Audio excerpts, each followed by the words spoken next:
Soyons honnêtes, la guerre commencée samedi par les États-Unis et Israël contre l'Iran, bien, c'est anxiogène. Ça nous amène à nous questionner quelle va être la suite. Est-ce que le conflit peut s'élargir? Quel va être l'effet sur l'économie mondiale? Est-ce que ça va nous toucher personnellement, ne serait-ce qu'indirectement? Alors imaginez, nous, on est des adultes, imaginez comment ça se passe dans la tête d'un enfant qui ne comprend pas encore complètement le monde et qui voit comme ça des bombes sauter, des gens mourir. Comment aborder tout ça avec son enfant? On en parle avec Jean-François Bureau, professeur de psychologie à l'Université d'Ottawa. Monsieur Bureau, bonjour. Bonjour, bon matin.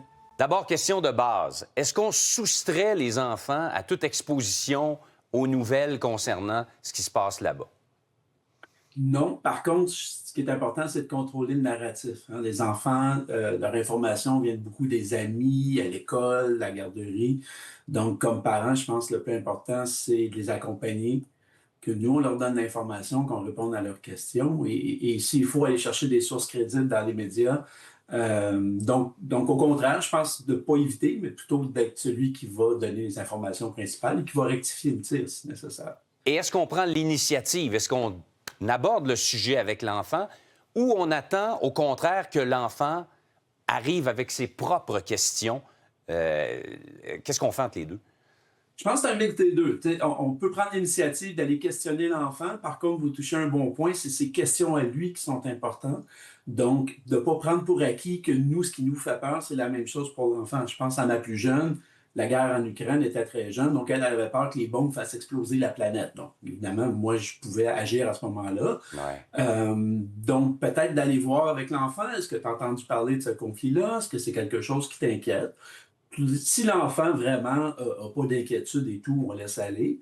Ici, oui, mais là, on a une belle porte pour justement les questionner sur qu'est-ce qui lui fait peur, qu'est-ce qui l'inquiète, puis à ce moment-là, de l'aider, de l'accompagner là-dedans. Donc, c'est d'ouvrir le dialogue avec Tout l'enfant à fait. en disant, si tu as des questions, tu peux me les poser. Et c'est aussi de relativiser. Nous, comme adultes, on connaît plus la planète, on sait plus comment ça fonctionne. On sait que ça sautera pas à Montréal ou à Québec demain matin, là. Mais pour un enfant, ça peut être difficile à relativiser.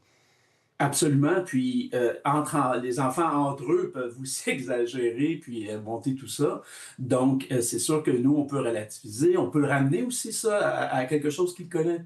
Des conflits dans la cour d'école, des conflits à la garderie, il en a vécu, il en a vu.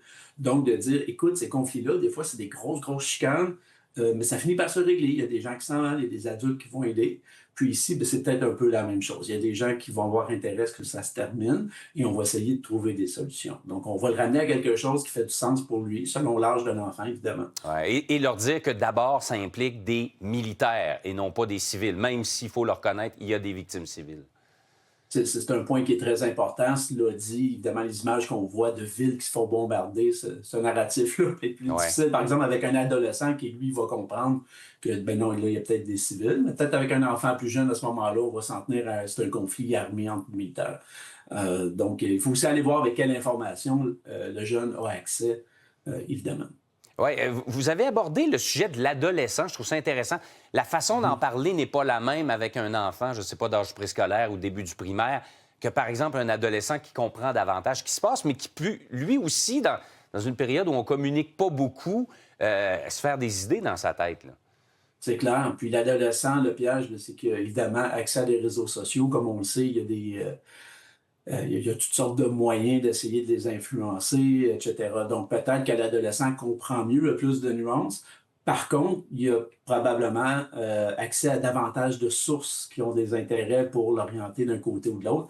Donc, je dirais qu'un adolescent, d'autant plus important de l'accompagner, d'aller voir qu'est-ce que toi tu comprends, Ouais. c'est quoi ta compréhension de ce qui se passe, etc. Et lui expliquer Et puis peut-être... lui suggérer peut-être de l'accompagner dans, on Ouais. va aller voir des sources ensemble, on va aller Oui, voir. oui. Bien, c'est ça, c'est là que j'allais. Je prêche pour ma paroisse, j'allais dire, mais aller aux bonnes sources, non pas tout ce qui se dit sur les réseaux sociaux où on utilise l'intelligence artificielle pour changer des images et tout ça, ça peut gonfler hors de proportion ce conflit-là. Exactement. Ça, c'est super important. Et cette communication-là, elle est très importante. Comme on disait tantôt, avec le tout petit, on va beaucoup rassurer, on va Ouais. apaiser le tout petit. L'ado, peut-être moins besoin de faire ça, il est capable de comprendre. Mais ce qui est crucial, c'est d'aller chercher les bonnes sources avec lui. Et évidemment, les médias traditionnels c'est la première place où aller, là. Il faut donc surveiller, regarder si les comportements changent, si on sent un peu d'anxiété chez nos jeunes? Ah oui, ça c'est sûr. Des comportements, l'enfant dort moins, l'enfant il est plus stressé, l'humeur est changeante. Donc à ce moment-là, encore une fois, c'est une belle fenêtre pour aller voir qu'est-ce qui se passe. Je sens que ça va pas trop bien, il y a quelque chose qui te dérange. C'est pas lui mettre des mots dans la bouche à ce moment-là. On va pas lui dire est-ce que c'est la guerre en Iran qui te dérange? L'enfant pourrait nous dire ah oui, pour nous faire plaisir. Donc évidemment, juste de voir, j'ai l'impression que ça ne fait pas, est-ce que tu veux m'en OK. parler? Et si c'est ça, évidemment, qui sort, bien, on peut aborder ça avec lui. Bien, M. Bureau, c'était très, très intéressant de vous entendre sur la question. Merci beaucoup d'avoir été avec nous ce matin. Merci, au revoir. Au revoir.